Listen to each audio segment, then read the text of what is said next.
મારે અલગ થવું છે બસ. અમે કેટલા વર્ષથી આવી તેદુના ઢોળા ઢોળું છું. મારે હવે ભેગું નથી રહેવું, મારે અલગ થવું છે. મોટા અલગ બોલે, નાના અલગ બોલે, મારે સાંભળીએ જ રાખવાનું, મારે જ સહન કરવાનું. મારે હવે સાથે રહેવું જ નથી. મારે કઈ પણ કામ કરવું હોય તો તમારી ફેમિલીને પૂછીને કરવાનું હોય. અને આમય તમારા ભાઈઓ તમારા આટલું કર્યું છે હું. હવે મારાથી સહન નહીં થાય હો. અને આપણા છોકરા મોટા થઈ રહ્યા છે તો એમના ભવિષ્યનું શું, આપણી જિંદગીનું શું? મારી કોઈ લાઈફ છે કે નથી? અત્યારે હાલે છે કમૂરતા. સારા દિવસો જોઈને કરી નાખો ફેસલો. તારે ફેસલો કરવો છે એમ? તમારે હવે ડિસિઝન લેવું જ પડશે કે તમારે મારી સાથે રહેવું છે કે તમારા ભાઈઓ સાથે. જો તું મને ડિસિઝન લેવાનું કહેતી હોય ને તો મારે તને કહેવાની જરૂર જ નથી કે હું શું ડિસિઝન લઈશ. તમે હવે ડિસાઈડ કરી લો કે તમારે મારી સાથે રહેવું છે કે તમારા ભાઈઓ સાથે. જો ડિસાઈડ કરવાની વાત હોય ને તો ડિસિઝન મેં લઈ જ લીધું છે.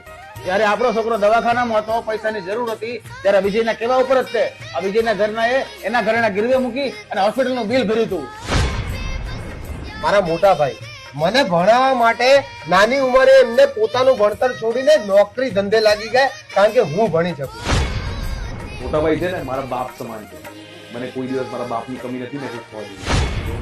અને રહી વાત નાનાની, એને વિદેશની સ્કોલરશિપ મળી હતી, મફતમાં જઈ શકતો હતો, ત્યાં ભણી અને એનું કરિયર બનાવી શકતો હતો. પણ નહીં, એને બધું છોડી દીધું. અહીંયા આવ્યો હું કરવા? આપણે હાટું થઈને, ભેગા રહેવા હાટું થઈને. અને નાનો ભાઈ એની વાત કરે, તારા મારા કરતા વધારે પ્રેમ આપણા છોકરાઓને તો એનો કાકો આપે છે, એ સાચવે છે એમને. અને હું મારી લાઈફમાં બહુ બધી ભૂલો કરી.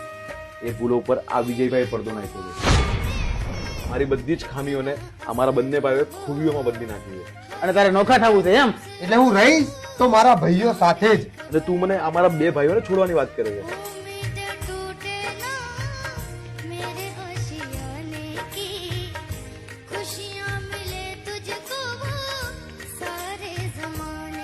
નોખા રહેશો તો ભંગાઈ જાઓ અને જો ભેગા રહેશો તો કદાચ જે ભાંગવા આવ્યો છે ને એને ભાંગી નાખશો. એટલા માટે જ કહું છું કે જેથી લંકાના મેદાનમાં રામનું રાવણનું યુદ્ધ ચાલતું હતું ને, તેથી રાવણે રામને પૂછ્યું કે રામ આજે તમે કેમ જીતો છો ને હું હારું છું. તેથી રામે રાવણને જવાબ દીધો તો કે હે રાવણ કે જીતવા માટે આપણા ભાઈઓ ભેળા જોઈએ. ભલા માણસ એટલે જ કહું છું કે ભાઈઓ બધા ભેળા રહેજો.